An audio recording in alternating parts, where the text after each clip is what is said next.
growing up, I definitely was one of those people who wanted to lose weight. And for a good reason, because I was skinny fat. But luckily for you, I can actually help and give you a few advice on how to enjoy working out. So let's get right into it. The first tip is to listen to your favorite content creator, favorite music, favorite stream, any way of media that you can consume that you enjoy. It kind of gives you this happy mood and it gives you like motivation. Okay, well, I enjoy doing it and I also work out. Man, that's sick. I feel amazing. So that's the tip number one. Listen to your favorite music, stream, video, content, whatever. Just watch something in the background while you're rapping on the bench. And for number two, I would give training at a safer environment, aka at a gym that feels safe. Or if you really want to go extreme on this, train at home. And some people get this wrong and say, well, I don't have the space or the time to work out. And this is what's the wrong part. People think that you need to work out for hours. You don't. I think 50 minutes of workout, and if you progress it over time, it definitely is enough. Because at the end of the day, what also matters is the diet. So if you imagine you just get workout in as well, then it's a great combo, and it doesn't have to be 2 hours, 5 hours, or 8-hour arm workout by Rich Piana. 8-hour arm workout. Maybe train at a gym that isn't too busy or occupied, filled with crowd. Or maybe train at a certain time of the day where you feel happy. Or just train at home. It's really up to you. And yes, you can train at home even if you have a family or whatnot. Just maybe train when they aren't home, when they are occupied, and train in your own room. And as I said, you can just do a 15-minute push-up workout. It's push-up session, so it's cool, it's alright. The next I would say is to think and emphasize on your goals. Now this is not talked enough, but when I was like working out in the very beginning, I was kind of like emphasizing on achieving like a very good looking physique. I had faith in myself and I knew that I could achieve this, and so I didn't give up. I got the confidence, I got the freaking, get these guns, bro, I got the guns, man. And pretty much just literally being confident that by reciting your goals you can think more and supposedly work out better and make a better routine, which will result in a better physique. So every single day write down about something that you achieved that is big to you, and then write it down, and then the next day try to be like, oh well, I did 215 on the bench, oh today I will go and do 225 or something like that, you know. Minor changes make the biggest changes over time, bro. So please make sure that you emphasize the goals as well. This one is a little bit catchy because many people will think, oh, reversed science, well, it can't really work here. Yes, it can. Imagine if you identify yourself as a weak degenerate. But aren't you a weak degenerate though? You are, bro, because you will adapt to this mindset and you become a weak degenerate.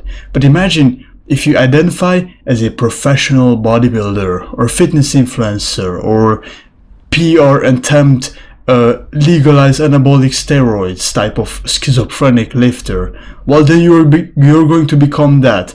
Why? Because self-manipulation exists, or self-hypnosis. So it is like, if you keep on telling yourself that yes, I am pro, yes, I am pro, yes, I am pro, then you will do the things that will require you to be a pro. Because you will get this sort of motivation that nobody talks about. Everyone is like, oh well man, discipline.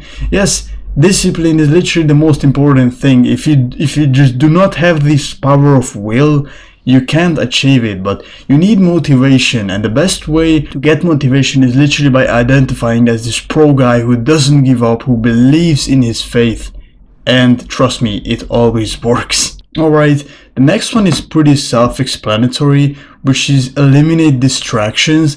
Now I know what you're thinking, you're like, well, how could this even influence my energy levels, and how can it stop me from getting gains? It's pretty easy, and I actually have an example for this, so let me explain it. So it's like, when you are scrolling on social media, can you think about working out? Not really, because 90% of the shit you watch on the media is pretty much useless. So I actually had this incident where I was like laying in bed and I was supposed to like work out because I had something important later on the day, but I was scrolling on social media and I just skipped it. I was like, oh well, so many minutes passed and I don't have the energy, I'm not in the mood, and then I got into the call and that also spent my time, and then I just didn't have time to work out properly. So please eliminate distractions. Stop literally mindlessly scrolling on social media like stop scrolling on social media every day. Oh my god, no way, Bobby just posted a penis picture. Like, no bro, you're not supposed to have so many distractions. You're supposed to be focused. There are no distractions. You need to do this. You need to focus on this, so your routine cannot be disrupted. Which leads me to a bonus tip: creating a routine around it, such as maybe, I don't know, folding clothes at this time of the day, cleaning your room at this time of the day, or washing the dishes at this time of the day, because your productivity levels increase, and as they do, your discipline levels also increase. And one thing I would also attach to this is create a workout routine. So on this day you work out, on that day you work out, so you know that this day you need to work out, so you can't skip it, right? So even if you do something like 5 kilogram bicep curl or something like that, at least you did something instead of just skipping it like a bomboclot. Tip number 6, I believe. Was this 6? Yes, it is. And it's pretty much self-explanatory. Raise your testosterone levels. And I know some people are saying like, well, but that's the main reason I started working out, to raise my testosterone levels. Well, that's not the only way.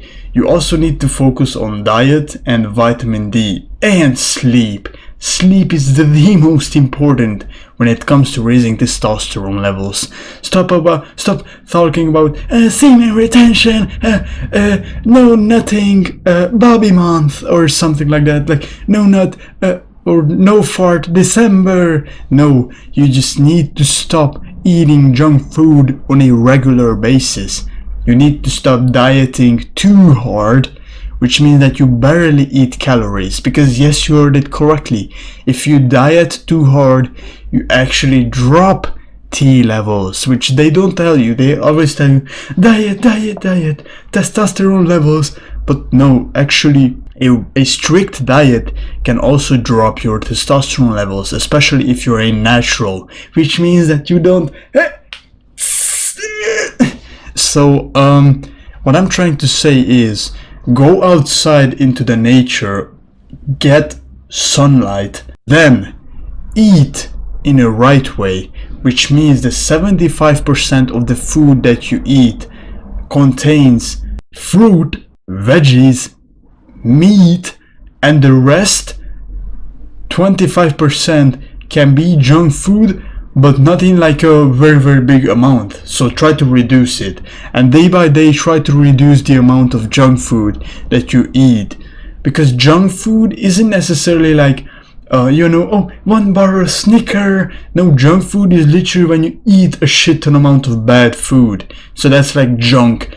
Junk isn't just this, an empty bottle. Imagine it's empty, right? That is not a junk. That is just trash. So, or waste. But if you pile a shit ton amount of this together, then that is a junk, right? So stop eating a lot of junk food. Try to reduce it, the amount, on a day-by-day basis. God damn it, my English sucks. Alright, and the number 7 might be surprising, but have more rest days. I know this is not talked as much because nowadays people are doing push-pull leg split, which pretty much means that you train push on Monday, pull on Tuesday, legs on Wednesday, rest on Thursday, and repeat. Like it's push-pull legs in the first 3 days, then rest and push-pull legs. People are spamming this, so they don't really care nowadays for rest days because it gives enough time for your muscles to recover. Because think about it, on one day you train the delts, on the other day you train the biceps, on the other day you train the legs. You give the recommended 36 to 48 hours of recovery for your muscles. But some people don't do the push-pull leg split, and what they fail to realize is if you don't do something similar like that, and let's just say you do a leg day and then you immediately follow it with a leg day, then that's not good because you don't give your muscles the 40 or 36 to 48 hours of recovery that it needs, and your cortisol will raise and you will develop stress. So what you need to do is include more rest days. Alright, when I was 14 to 15, I used to work out every day, bro. Or not like every day, but at least 6 times every week without knowing what the fuck I was doing. And I was probably not making that much of a progress because of it.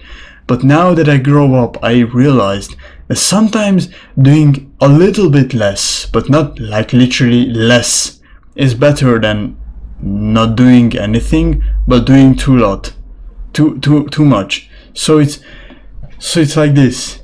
If you are training 6 times per week and you're not seeing results, maybe you need to change your routine, or maybe you just need to include more rest days. Because rest day doesn't mean that, oh, well, I'm not lifting today. No, rest day literally means that you're not doing anything but literally sleep, or maybe sit in front of your computer editing videos, or maybe walking. Like walking is the max you can do. So no running, no sports, no nothing. I know it's sad, but it's whatever. You gotta bear with it, bro. Alright, those were the tips. Please make sure that you hit the subscribe button like I hit Jessica yesterday. I hit her ass, not her face, because I respect women, bitches. Like the video because this was amazing and big ape brain moment, and I helped you to work out better. Yippee-yay! Goodbye, my nigga.